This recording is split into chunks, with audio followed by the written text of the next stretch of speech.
before Dylan's death, a short distance to the east, his killer hurried along the pavements of Belfast city centre through a cold rain.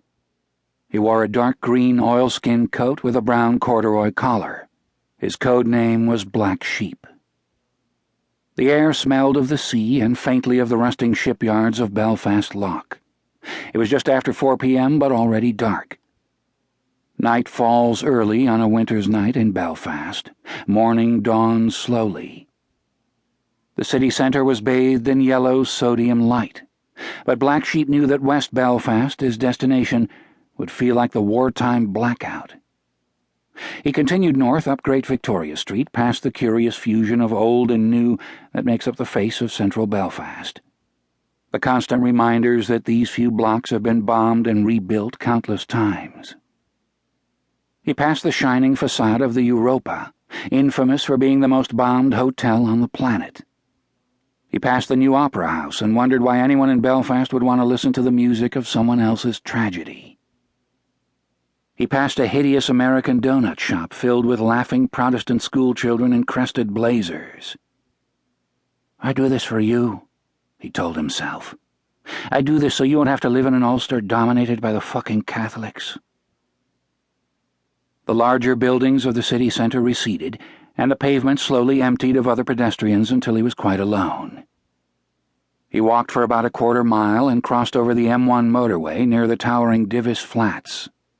The overpass was scrawled with graffiti: "Vote Sinn Féin, British troops out of Northern Ireland, release all POWs."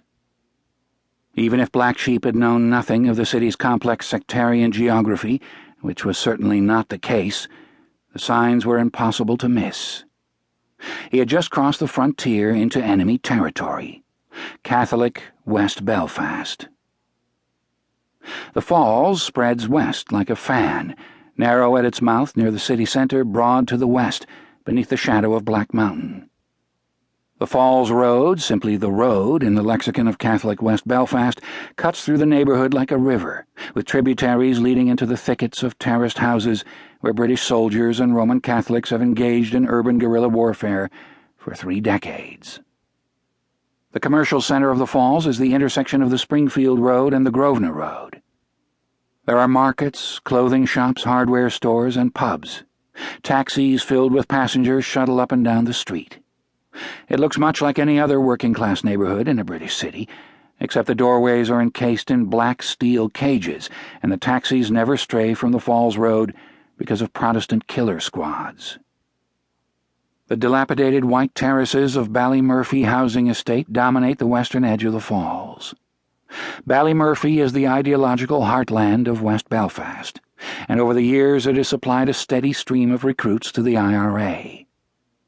Bellicose murals stare over the White Rock Road toward the rolling green hills of the city cemetery, where many of Ballymurphy's men are buried beneath simple headstones.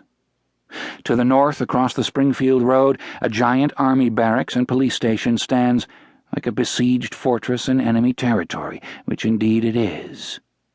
Strangers aren't welcome in the Murph, even Catholic strangers. British soldiers don't set foot there without their giant armoured personnel carriers called Saracens, pigs to the people of Ballymurphy. Black Sheep had no intention of going anywhere near Ballymurphy. His destination was farther to the east, the headquarters of Sinn Féin, the political wing of the Irish Republican Army, located at number 51 to 55 Falls Road. As he moved deeper into the Falls, the spires of St. Peter's Cathedral rose to his left. A trio of British soldiers drifted across the ugly asphalt square in front of the cathedral, now pausing to peer through the infrared sights of their rifles, now spinning on their heels to see if anyone was following them. "Don't speak to them," his handlers had told him. "Don't even look at them.